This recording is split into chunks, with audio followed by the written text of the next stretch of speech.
Good morning. By no means is this a sacred text. It's probably not even a very inspired one. But if you will indulge me, I would like to begin by reading an excerpt from the college application essay about choral singing that I submitted to Harvard 4 years ago. College confidential, watch out. These are trade secrets.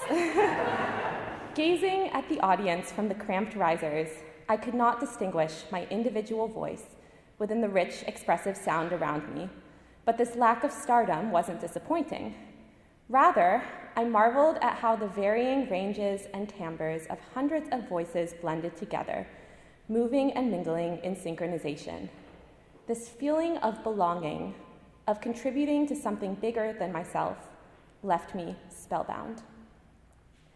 When I wrote these words, I was a high school senior, finishing up an intensive fall semester in my public school's IB program. For 4 long years, I'd been asked over and over how I'd scored on the math test, what my GPA was, and where, exactly, I was planning to apply to college. My classmates seemed to want to define my social role solely through my academic achievements. And while it's nice to be thought of as a good student, it's not so nice when it seems to be the only thing that people see or appreciate about you. Yearning to escape this sense of academic hypervisibility, I spent much of high school staying very quiet in classrooms and social spaces, trying not to draw any more attention to myself than my grades and test scores already did. Zero-period choir was the one place at school where I felt free from unwanted comparisons and scrutiny. There were no hierarchies or top marks. After all, as I wrote about in my essay, the whole point was to blend in with everybody else. Choir didn't distort or distill my identity into my academic achievements. The only identity I had was as a soprano, one of many in our disproportionately large section. I wouldn't quite have been able to pinpoint this at the time, but I've realized since that what I loved about high school choir was, for 50 minutes every morning, I got to be invisible. In fact, I liked that feeling of invisibility and blending in so much that when I received my Harvard acceptance, the very first thing that I did was Google choirs to join.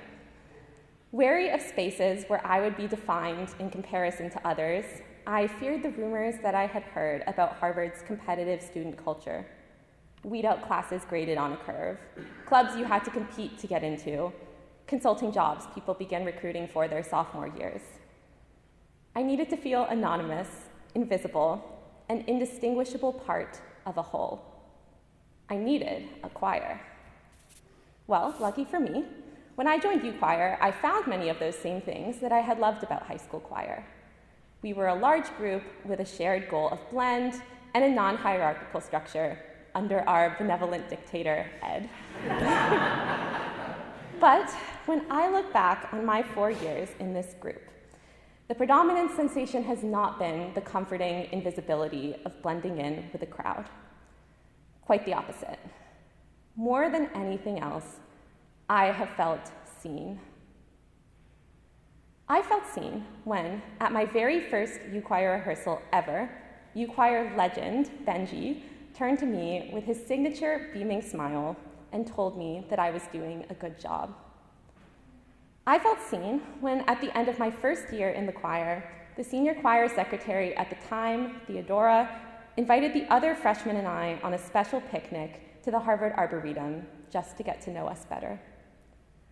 I felt seen every time we passed the peace with a hug in Sunday service, or somebody thanked me for my baking during tea time, or I made knowing eye contact with my irreplaceable co-secretary, Sophie, across the pews during an especially spicy morning prayers psalm.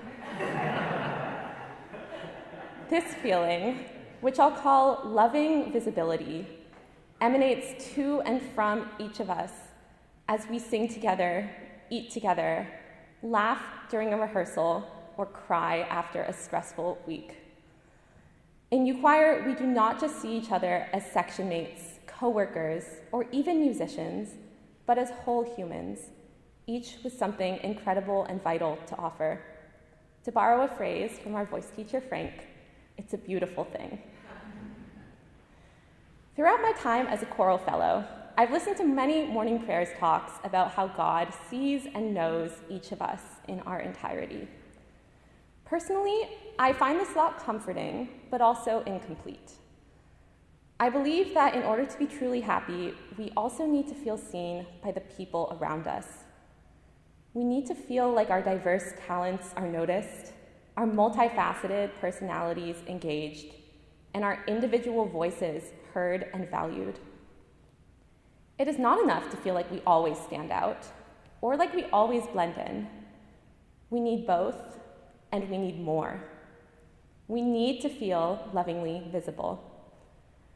I am so grateful for all of my fellow choristers who have made me feel lovingly visible, and I hope that as a leader, I have helped make others feel this way too. Every Sunday, we raise our voices to God and say, "In your light, we see light," or in the original Hebrew, as I first heard it growing up, "Be'ocha nire'o." My closing prayer for you all today is simple.